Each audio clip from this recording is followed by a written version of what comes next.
Every day, thousands of people commute on planes for vacations and business trips. In Hartsfield-Jackson Airport, the busiest airport in the U.S., 75.9 million people fly in and out each year. Airplanes are used so much by us, but we never really think about how valuable they are. Imagine life without any planes. You would have to walk, drive a car, bike, or sail to travel anywhere. So who made all of this possible? In 1903, the Wright brothers made the first motorized and controlled flight, which was the beginning to a new era. You might ask what aviation is. Aviation is just the flying or operating of an aircraft. The aviation industry now has improved so much since 1903. Now we have jets, helicopters, rockets, military planes, commercial transport, seaplanes, and of course, the passenger plane.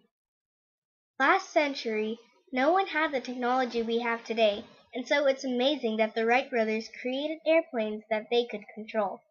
Even now, the National Air and Space Museum is still trying to rebuild the original plane Orville and Wilbur Wright built to see exactly how they achieved this feat. Humans have always been fascinated by the idea of flight, and many inventors before Orville and Wilbur had tried to build some sort of flying machine. Some had brilliant ideas, and some had crazy ones.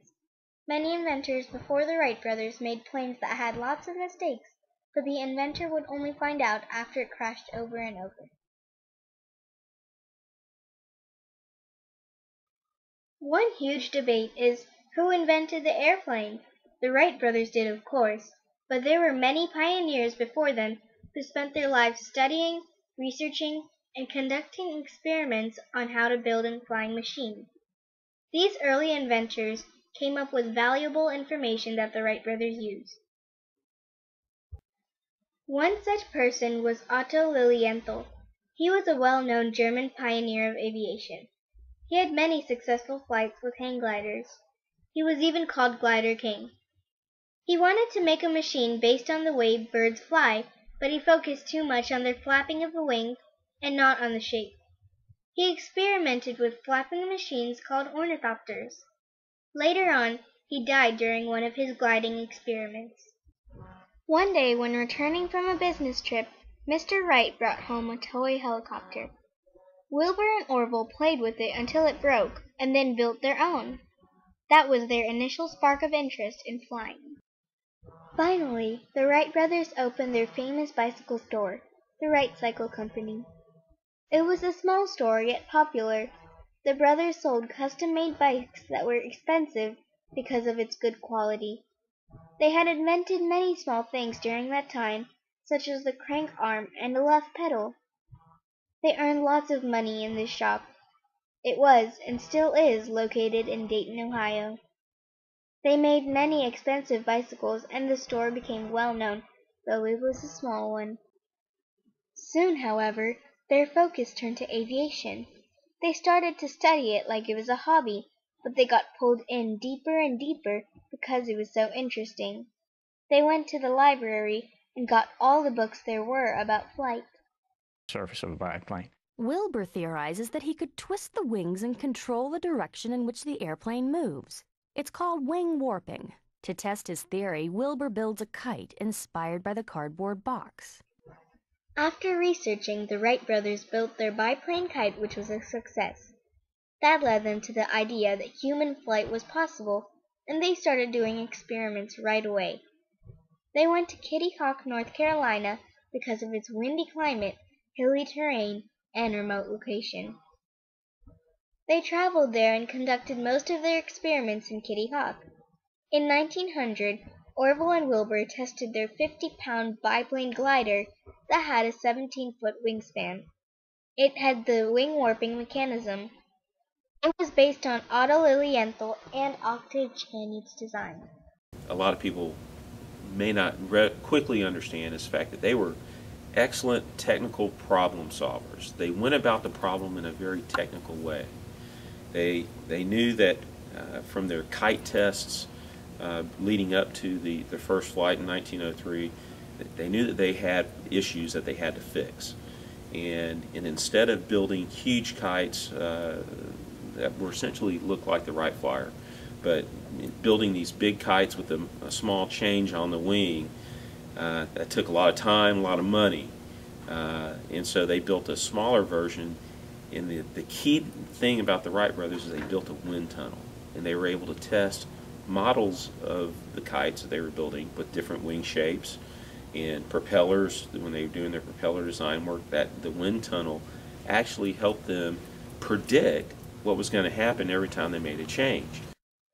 Now, the Wright brothers' next goal was to be able to pilot by themselves.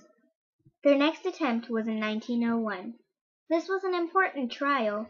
They made a glider similar to the 1900 glider, but with larger wings. They planned to fly the 1901 glider in Kill Devil Hills, North Carolina.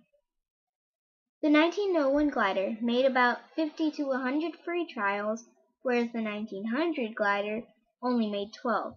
The bad news was, it would sometimes warp in the opposite intending way.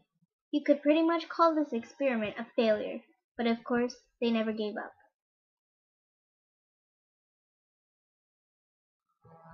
Finally, their 1902 experiment. This glider was the first to have a yaw control, which was the control of the rotation. The rudder was a huge accomplishment. The brothers had decided to make the rudder very steerable, which let them have full control. This led directly to their final success. Lots of people, such as Octave Chanute, had come to help the Wright brothers in their experiment. Finally, the time we have been waiting for. It was a windy day on the beach at Kitty Hawk, North Carolina. Perfect weather for flying a biplane glider. On Thursday, December the 17th, 1903, news came clattering across the world's wire machines that two brothers from Dayton in Ohio had flown a curious-looking air machine over the beach at Kitty Hawk in North Carolina for more than a minute.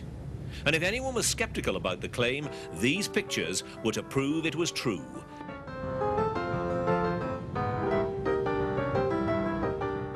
For several years at the turn of the century, dozens of groups in Europe and America had been trying to get a flying machine to work. But defying gravity wasn't proving easy. Nevertheless, Wilbur and Orville Wright, after a long period of trial and error, found a formula that seemed to work. The problem they and everyone else had faced was how to generate enough power to get the machine off the ground and to keep it going once it was up in a stable and steady flight. The Wrights had developed a lightweight 25 horsepower engine which provided a much higher power to weight ratio than anything that had gone before.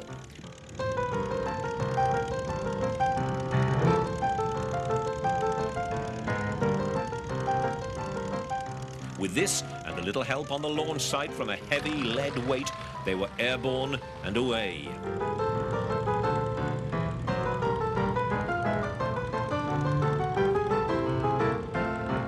Success! Orville and Wilbur did it. They immediately sent telegraphs to family and friends about their accomplishment. Unfortunately, this amazing news only got into a couple of newspapers. Almost no one recognized this event.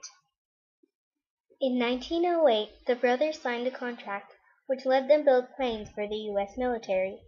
They named it the Wright Military Flyer. After that, the brothers were making and manufacturing dozens of planes. By now, we can all agree that the Wright brothers were a big turning point in history and the aviation industry. They will always be a legend. So next time you get on a plane, think about who made it possible.